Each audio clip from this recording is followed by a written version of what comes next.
BTS 이 BTS 문제를 처음에 인터넷상에서 거론한 집단은 We will always remember the history of pain that our two nations share together and the sacrifices of countless men and women.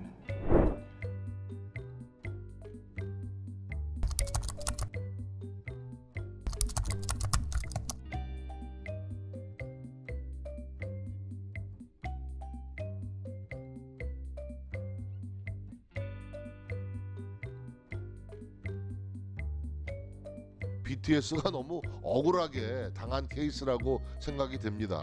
그렇죠?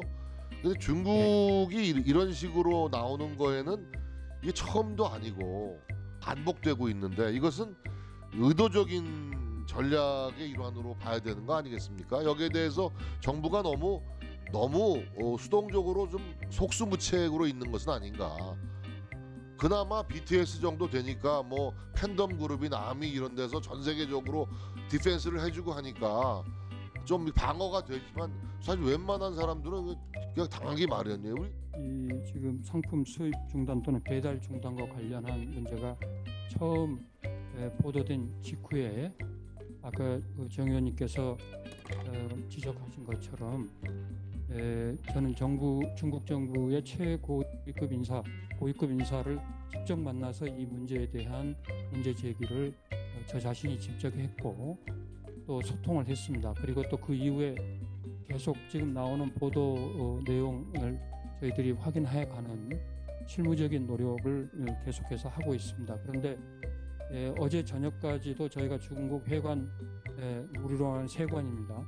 세관하고 직접 소통을 했는데 세관에서 이 수입 제한을 하는 조치는 없다라는 것을 오늘 아침에도 다시 한번 확인을 했고, 그러나 분명히 윈다에서 배달 중지 문제가 발생을 했고 또 다른 이 언론 보도에 나온 업체들도 있기 때문에 저희가 전혀 이 문제는 가볍게 보지 않고 매우 적극적으로 대응을 하고 있고, 저 자신 또 이 국정감사 끝나면 중국의 고위층에게 이 문제를 다시 한번 직접 제기하도록 그렇게 하겠습니다. 대사님 그거는 좀 확실하게 좀 했으면 좋겠어요. 이 대국답지 않게 뭡니까 사실 이 양식 있는 중국의 인사들로 하여금 자정적 노력이 필요하다 봅니다. 환구시보나 일부 애국지 열풍에 편승해서 양국 관계의 발전을 해치고자 하는 행위는 양국에 도움이 되지 않는다라는 것을 중국 내에도 의견이 엇갈리고 있기 때문에 저희는 중국 정부 당국 그리고 언론과 긴밀하게 소통을 하도록 하고, 현재 중국 사회의 어떤 맹목적인 애국주의, 편협한 민족주의가 세계 시민의 보편적 가치와 규범을 위협하고 있다, 이런 지적들도 상당히 많이 있습니다. 그래서 이 BTS에 대한 어떤 공격, 이것도 중국의 어떤 잘못된 민족주의의 어떤 발로의 저는 하나라고 보기 때문에 이런 중국 정부, 중국 사회의 어떤 불합리한 행태에 대해서는 우리 대사관의 어떤 강단 있고 원칙 있는 모습을 보여주는 것이 굉장히 중요하다, 이런 말씀을 좀 드리면서요.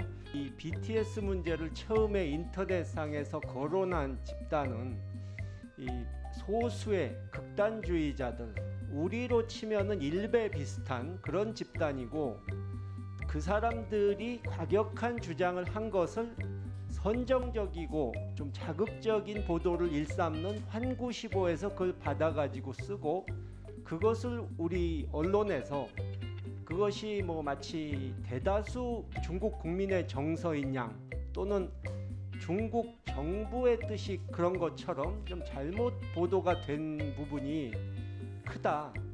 작은 갈등을 증폭시켜서 양국 간의 이 관계를 악화시키는 그런 부분에 있어서 좀 중국 대사관에서 적극적으로 홍보를 하고 좀 가라앉히는 노력을 해주셔야 된다고 생각하는데 어떻게 보십니까?